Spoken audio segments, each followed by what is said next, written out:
ចូលទៅដល់កូនអត់លើកឲ្យមែនធ្វើអំពើមួយ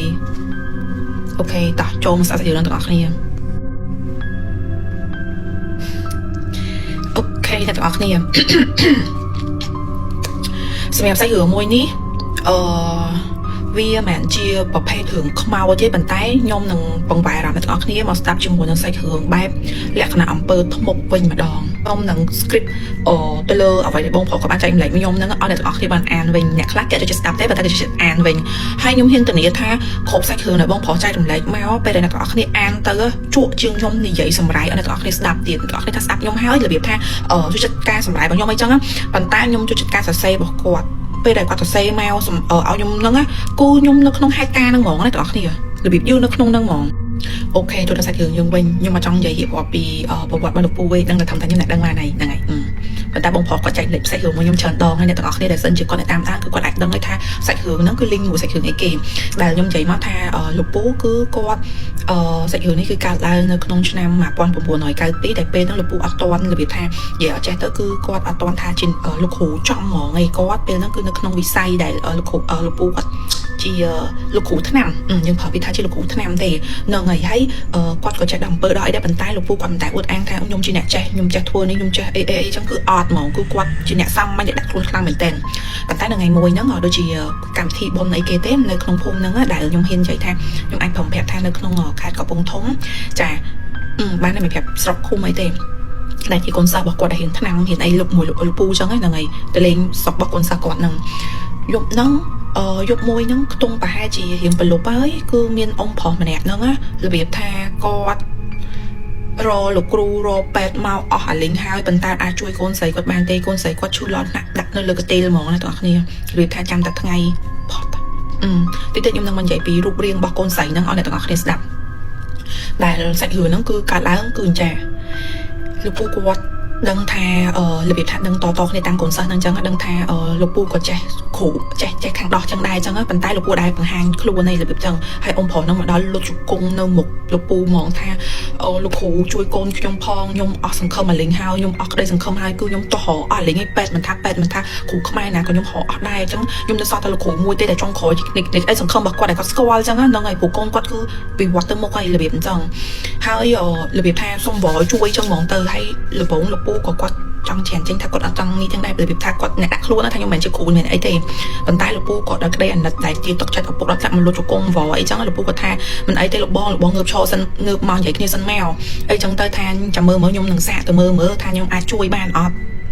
អ្នកចេះអ្នកបកកាយគេមិនតែលើកខ្លួនទេអ្នកនរគ្នាគឺគាត់សុខគាត់និយាយចឹងហ្មងទៅហើយគាត់ក៏បាននិយាយគ្នាមួយលោកពូចឹងថាអូខេចាំមើលមិននិយាយអូខេដូចខ្ញុំចឹងណាហ្នឹងហើយអត់អីលោកបងចាំមើលស្អែកខ្ញុំហ្នឹងទៅផ្ទះលោកបងអញ្ចឹងស្អែកខ្ញុំលោកបងអញមកយកខ្ញុំពីផឹកមកចាំខ្ញុំទៅមើលក្មួយមើលស្អែកឡើងមកប្រហែលជា7កន្លះផឹកហ្នឹងអ៊ំប្រុសដែលត្រូវជាពុករបស់អ្នកជំងឺហ្នឹងមកយកលោកពូមែនមកដឹកលោកពូពីផ្ទះកូនសិស្សហ្នឹងទៅផ្ទះគាត់ទៅឡើងដល់ទៅលើផ្ទះភ្លាមគឺថាបងប្អូនសាច់ញាតិដែលរបៀបថាអង្គុយពាត់ជាមួយអ្នកជំងឺរបៀបថាអ្នកជំងឺហ្នឹងនៅតែចិត្តតែផុតទៅរបៀបចឹងអ្នកនរគ្នាមកសម័យមើលអ្នកជំងឺហ្នឹងដឹងរូបរាងបែបណាដូចខ្ញុំដាក់ឲ្យមើលអ្នកកាទីទឹកមិនគឺចង់ហ្មងគ្នាផតពាត់អស់លេងឲ្យស្គមហូបបានទឹកតាក់តិចទេហងគល់ដើរតែនិយាយលេងចាញ់ឲ្យបានចំហមាត់ហើយផ្នែកបើភ្លឺមើលគេមើលឯងចឹងរបៀបថាគ្នានៅថ្ងៃផតទៅរបៀបចឹងហើយកូនស្រីហ្នឹងគឺជាកូនស្រីដែលទៅតែកំមុំហើយពេញរូបពេញរាងស្អាតហ្មងនិយាយចេះទៅព្រោះ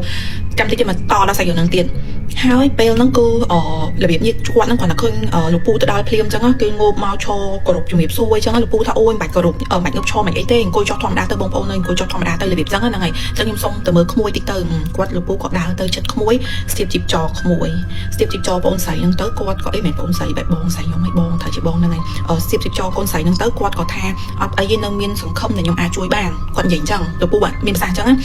ហើយឪពុកអ្នកនរគ្នាទាំងញាតអីអំពូមីនៅជុំវិញក្នុងជុំរបៀបអូយរបៀបក្តីរំភើបមកបែរថាមានសង្ឃឹមមកអញ្ចឹងហើយពេលហ្នឹងដែរគឺលោកពូក៏គាត់ឲ្យ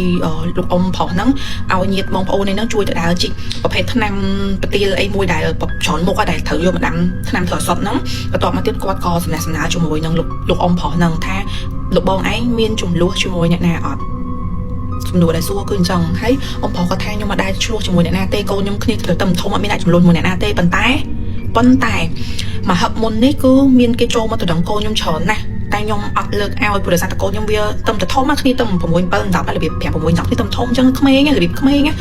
គាត់អត់ទាន់លើកឲ្យទេរបៀបអញ្ចឹងគាត់ថាអូដឹងហើយខ្ញុំដឹងហើយព្រោះសារអីអ្នកធ្វើហ្នឹងគាត់នៅណាឆ្ងាយដែរលោកពូគាត់មានប្រសាសន៍អញ្ចឹងថាអ្នកធ្វើហ្នឹងគាត់នៅចិត្តទាំងហ្នឹងដែរពេលហ្នឹងអ៊ំប្រុសគាត់ខំខ្លាំងមែនតើហ្មងគាត់ខំគាត់ទាញប្រកែលោកគ្រូវានៅផ្ទះមួយណាខ្ញុំទៅកប់អានោះដល់ផ្ទះហ្មងទៅកប់វាដល់ចុលពីកំហឹងឪពុកចេញមកហ្មងរបៀបថាប្រហែលសឹកសាហាវមែនហើយយកកូនអញមកបានហើយចង់សម្រាប់កូនអញហ្មងរបៀបអញ្ចឹងណាតែលោកពូគាត់មានប្រសាសន៍ដែរថាលោកបងទៅចាក់ចិត្តឡើងមកវិញអានេះគឺវាខុសច្រើនហើយវាក៏អត់មានអំណាងអីមួយណាដែលខ្ញុំទៅថាចំជាបុគ្គលម្នាក់មួយណាដែររបៀបអីនិយាយអញ្ចឹងទៅហើយក៏លោកពូគាត់ខ្ញុំនិយាយកាត់ទៅលោកពូក៏គាត់មានប្រសាសន៍ឲ្យអ៊ំប្រុសហ្នឹងគាត់ claim down មកវិញ claim down ទៅចាក់ចិត្តមកវិញដើម្បីហ្នឹងហើយកុំទៅព្យាបាទអីទៀតប៉ុន្តែអំពើដែលអ្នកណាធ្វើអ្នកហ្នឹងក៏ទទួលបែបហ្នឹងដូចគ្នាដែរហើយលោកពូគាត់និយាយថាចាំខ្ញុំនឹងរកខុសរកត្រូវឲ្យលោកបងឲ្យសំនឹងចិត្តគាត់និយាយតែប៉ុណ្្នឹងទេហើយខ្ញុំនឹងព្យាបាលក្មួយឲ្យសះស្បើយមកវិញជាឪពុកក៏អូខេទៅចាក់ចិត្តមកវិញអញ្ចឹងក៏ចាប់ផ្ដើមធ្វើពិធីពេលហ្នឹងអ៊ំប្រុសលោកពូក៏គាត់បានដាក់ដៃគាត់ហ្នឹងនៅលើក្បាលក្មួយស្រីឲ្យបន្នំមើលអញ្ចឹងណានឹងហើយគាត់ក៏ដឹងថាក្តៅហ្មងរបៀបចេញមកគឺប្រភេទអំពើធ្មប់ដែលពេលហ្នឹងគឺលោកពូក៏គាត់ដឹងថាពិធីដែលត្រូវធ្វើត្រូវដោះក្មួយបែបណាអញ្ចឹងហើយអញ្ចឹងគាត់ក៏គេអ្នកទៅរកថ្នាំរកអីមកអញ្ចឹងចាប់ផ្ដើមដាំទឹកថ្នាំតាមអ្វីលោកពូប្រាប់ហើយលោកពូក៏ប្រាប់ឲ្យអ៊ំប្រុសហ្នឹងទៅរកកណាត់សមួយយកមកដើម្បីក្របកូនស្រីហ្នឹងពីកណាត់កដល់ចុងជើងហើយលោកពូក៏គាត់ធ្វើពិធីស្ដោះភ្លុំមានតាពីស្លាមលួយស្ដាប់ដុំនិយាយកាត់ណាព្រោះខ្ញុំក៏អត់ចេះពិធីហ្នឹងដែរហ្នឹងហើយអញ្ចឹងទៅក៏ពេលដែលពូគាត់សូត្រហើយគាត់ក៏បកកណាត់ហ្នឹងពីចុងជើងបញ្ជ្រះមកក្បាលវិញហ្មងគាត់តែបកកណាត់នឹងមកហើយទាំងអស់គ្នាគឺកូនស្រីហ្នឹងរបៀបគ្នាឆ្ដោលរកអួតមកហ្មងខ្ញុំមិននិយាយពីរូបរីកភាពបបកូនស្រីហ្នឹងរបៀបពោះគ្នាអ្នកទាំងអស់គ្នាស្គមឡើងឆ្អឹងហ្មងហើយធំតពោះឲ្យប៉ុណ្្នឹងហើយទៅសៃឡើងខៀវឡើងចង់ខ្ទុះចេញមកហ្មងណារបៀបអញ្ចឹងអ្នកទាំងអស់គ្នាពេលហ្នឹងគឺគ្នាឆ្ដោលមកអួតហើយលោកពូគាត់ថាឲ្យសាច់ញាតិហ្នឹងជួយគ្រាកូនស្រីហ្នឹងឡើងមកអង្គុយមកហើយទៅរកចាំដៃចាំកធុនដៃហ្នឹងជាមួយនឹងកណាត់សមួយដើម្បីមកក្រាលរបៀបក្រាលនៅក្នុងកធុនដៃឲ្យក្មួយហ្នឹងក៏អួតដាក់មកអ្នកទាំងអស់គ្នាដឹងថាកូនស្រីហ្នឹងនៅពេលដែលគាត់ខំប្រកួតចេញមកដឹងចេញអីហ៎និយាយតែស្ទៀនចង់ឆ្ដោមកដែរមកចេះរបៀបក្អួតមកគឺចេញតែទឹកខ្មៅឯនៅក្នុងពោះហ្នឹងគឺក្អួតមកចេញទឹកខ្មៅមកឡើងពេញចាំងកធុនហ្នឹងហើយមកឆ្ដោមកទៀតមករបៀបគ្នាផុងចេញមកទៀតមកចេញសក់ចាំងក្អួតកាត់ទេក្អួតគឺចេញទឹកងាប់អូខេតោះសាច់គឺយើងទៀតទុកសម្រួលអារម្មណ៍សិនពងចុកធុងហ្នឹងអ្នកនរគ្នាជាមួយពេលហ្នឹងគឺមិនធំតែចេញទឹកខ្មៅដាក់មកពេញកធុនហ្នឹងឯងបងប្អូនគឺគ្នាឆ្ដោមកទៀតហ្នឹងគឺចេញសក់ហ្មងសក់វែងដល់តាយហ្មងស្មើទៅដូចក្នុងសាច់រឿងទៅអ្នកនរគ្នាអាពេលពួកអំពើខ្មៅអំពើធ្មប់ហ្នឹងទាញមកឲ្យម្ដាយដែលអោបគ្នាពីក្រោយហ្នឹងជួយខ្វេះឲ្យចេញសក់ទាញមកឡើងចេញសក់មកហើយអត់ទាន់អស់ហើយណាភពមកទៀតនឹងចេញអីគេមរៀមដៃនៃសាក់សពមរៀមចំអល់ដៃដែលជាប្រភេទសាក់សពដៃហោងដែលដុតអត់ឆេះសពពេលអ្នកទាំងអស់គ្នាខ្ញុំមកដឹងថាធ្មប់នេះគេធ្វើបែបណារបៀបចេញមកកង់មរៀមដៃដែលដុតអត់ឆេះអស់ហ្នឹងហ្នឹងហើយចេញពីក្នុងមាត់កូនហ្នឹងមកហ្មងហើយនឹងមកខលមកទៀតហ្នឹងគឺទឹកខ្មៅអស់ហើយពីពោះណារបៀបទឹកខ្មៅដែលស្អុយដែលបងប្រុសគាត់និយាយថាស្អុយនេះគឺស្អុយថាយកអ្វីដែលមកព្រៀបទៅមិនបានសូម្បីតែលោកពូក៏ស្អុយខ្លាំងដែររបៀបស្អុយដែលចេញពីទឹកដែលចេញពីសាកសពហ្មងរបៀបចុះរបៀបទឹកខ្មៅវក់ឡើងស្អុយសូម្បីតែយិតនឹងគឺឆ្ដោគ្រប់គ្នាឡើងទប់ចំដោនឹងគ្រប់គ្នាស្បែកខ្ញុំអ្នកនិយាយនេះគឺអ៊ីននឹងចង់ឆ្ដោដែរនេះចេញបឿអូខេតោះសាច់រឿងយើងទៀតមើលពេលហ្នឹងគឺពេលហ្នឹងហើយក៏ប្អូនស្រីច្រឡំប្អូនស្រីទៀតក្មួយស្រីហ្នឹងគឺគាត់បានស្លាប់ហើយហ្នឹងហើយគឺរបៀបគាត់អស់ដួលក្រែងស្លាប់ទៅបាត់ហើយប៉ុន្តែក៏អត់ជាបញ្ហាដែរលោកពូថាអីទេគាត់ចេញអស់ហើយហ្នឹងហើយគាត់ឲ្យលោកពូយកទឹកខ្មៅហ្នឹងយកទៅកប់ឲ្យស្អាតល្អកប់ឲ្យស្រួលអត់មានយកចាក់ចោលប្រទេសផ្ដាស់ទេណាព្រោះអាហ្នឹងវាជាប្រភេទអំពើធ្មប់អញ្ចឹងខ្លាចប៉ះពាល់ដល់គេផ្សេងទៀតហើយគាត់ឲ្យទុកម្រាមដៃហ្នឹងឲ្យលោកចងជាមួយនឹងកណាត់ក្រហមលោកពូគឺបានដុតបច្ចេកចោលដោយផ្ទាល់ដៃតែម្ដងអញ្ចឹងក៏បានបញ្ច្រកទឹកថ្នាំទៅឲ្យបងអូនស្រីទៅឲ្យក្មួយស្រីហ្នឹងរបៀបទឹកថ្នាំដែលគាត់ដាំហើយហ្នឹងបានប្រហែលជាកន្លះត្រឡោកដែរហ្នឹងហើយអញ្ចឹងគាត់ក៏រៀង better មកវិញតិចណាខ្ញុំនិយាយកាត់តិចទៀតអញ្ចឹងណារបៀបអញ្ចឹងព្រោះបើមិននិយាយពីខ្ញុំវាក៏បាក់ដែររបៀបអ៊ីនខ្លាំងពេកបន្ទាប់មកទៀតក៏ហើយយប់ថ្ងៃហ្នឹងគឺលោកពូអត់បកមកគេងជាមួយនឹងផ្ទះកូនសិស្សគាត់នេះវិញទៅគឺគាត់នៅគេង មួយតែអ្នកជំងឺហ្នឹងហ្មងគេជាមួយនឹងអ៊ំប្រុសអ៊ំអីជាមួយនឹងញាតិ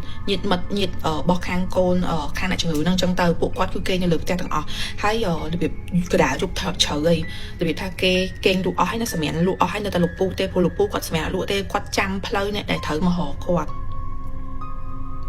ទាំងអស់គ្នាដឹងថាគេមករកគាត់ឯងគាត់ដឹងថាគេនឹងមករកគាត់នៅយប់ហ្នឹងហើយអញ្ចឹងលោកពូគឺគាត់អត់សម្រានទេគាត់ចាំផ្លូវគេតែម្ដងនៅកដាលយប់តែម្ដងឬកដាលយប់ស្ងាត់ណាគាត់លឺរបៀប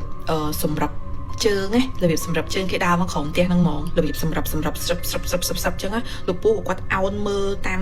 ប្រទេសអានៀបហ្នឹងអោនមកក្រុមហ្មងគាត់ក៏បានឃើញជាមួយនឹងដល់ឲ្យទាញមើលថាណាគេចាណាគេទៅគឺយាយចាស់ហ្មងផងសពងហ្មងសក់គាត់ទៅរបៀបយាយចំណាស់ចាស់មែនតើហើយភ្នែកឡើងក្រហមហើយមានកោងមកទៀតជាមួយនឹងសក់ក្បាលឡើងសពងមកជាមួយនឹងរាងកាយបែបអាក្រាតណាហើយមិនមកដើរជើងពីរធម្មតាណាទាំងអស់គ្នាគឺបែបលក្ខណៈវាជើង4ហ្មងរបៀបដៃហងជើងហងយំវាកោងជ្រុំមកចឹងនៅក្រុមផ្ទះហ្នឹងហើយរបៀបមើលឆ្វេងមើលស្ដាំមើលឆ្វេងមើលស្ដាំចឹងនិយាយ visible ហើយអញចូលទូភ្លេចចឹងអស់ពីហ្នឹងលោកពូក៏គាត់តាមលួចមើលចឹងណាហ្នឹងហើយយាយហ្នឹងណាគាត់ឃើញនឹងកសែភ្នែកគាត់ដឹងថាមានកសែភ្នែកដែលស្រឡឹងមើលមកគាត់ពីលើផ្ទះហ្នឹងហើយគាត់ក៏កលេចមើលទៅលើវិញចឹង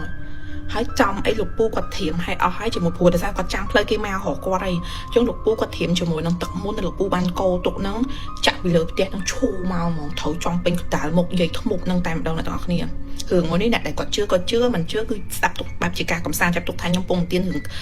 តាមសាច់រឿងឲ្យអ្នកទាំងអស់គ្នាស្ដាប់ណា no កុំថាវាបោកវាអីអូខេ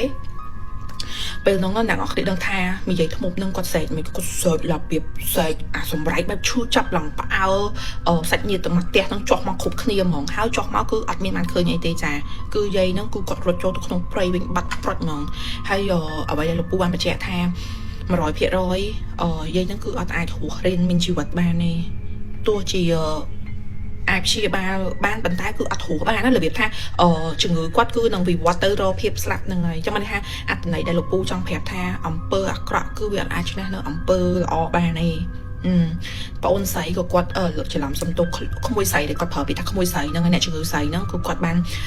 ជារបៀបថាប្រកក្តីមកវិញអាចហូបបបរស្អែកឡើងអញ្ចឹងហ្នឹងហើយភ្ញាក់នឹងខ្លួនឡើងអាចហូបបបរសបបរទឹកបបរតិចហ្នឹងមកវិញហើយហូបជាមួយនឹងផ្លែឈើបានអញ្ចឹងមិនថាកាពះគាត់ជាមួយនឹងថ្មិញគាត់ហ្នឹងអាចតែពីបានមកវិញលែងរឹងចំហមកអញ្ចឹងហើយអញ្ចឹងមិនថាគាត់ទៅចាប់ដើមលោកពូឲ្យហូបថ្នាំហូបអីតាមអ្វីដែលលោកពូបានប្រាប់ទៅយើងតាមពិតលោកពូប្រើពាក្យថាឱសថតែខ្ញុំប្រើពាក្យថ្នាំឯកាត់ណាអញ្ចឹងទៅសាច់រឿងនេះគឺចប់ត្រឹមប៉ុណ្្នឹងហើយបងប្អូនគ្នាចាប់ហើយទាំងតាម PA ហ្នឹងឯងព្រោះដោយសារខ្ញុំកាត់ចាំសាច់រឿងនេះអ្នកនរគ្នាចង់អាន script អានជាមួយនឹងនេះហ្មងចាខ្ញុំ screenshot ថាខ្ញុំទុកផុសឲ្យអ្នកនរគ្នាអានលេងហើយព្រោះអានទៅលោកបងប្រុសបកកាយទៅសេណាបកកាយទៅសេហ្មងទៅសេឡើងអ្នកនរគ្នាអានទៅគឺជក់ចិត្តសាហាវជាងនិយាយជាមួយខ្ញុំទៀតអូខេសម្រាប់សាច់រឿងមួយនេះគឺចាប់ត្រឹមប៉ុណ្ណឹងអញ្ចឹងអ្នកនរគ្នាចង់បានជាមួយនឹងផលិតផល skin care Korean ហ្នឹងឯងចាំតាក់ទងខ្ញុំបានខ្ញុំថតហាងអ្នកនរគ្នាមើលអរគុណច្រើនអូមួយទៀតខ្ញុំមាន page ឯងចាំខ្ញុំ send ថត page ខ្ញុំដាក់ចូលនៅក្នុងហ្នឹងដែរហ្នឹងហើយខ្ញុំមាន page ឯងរឿងខ្មៅតែខ្ញុំផុសបដាអ្នកនរគ្នាស្ដាប់ចាំចូលទៅ follow page ខ្ញុំផង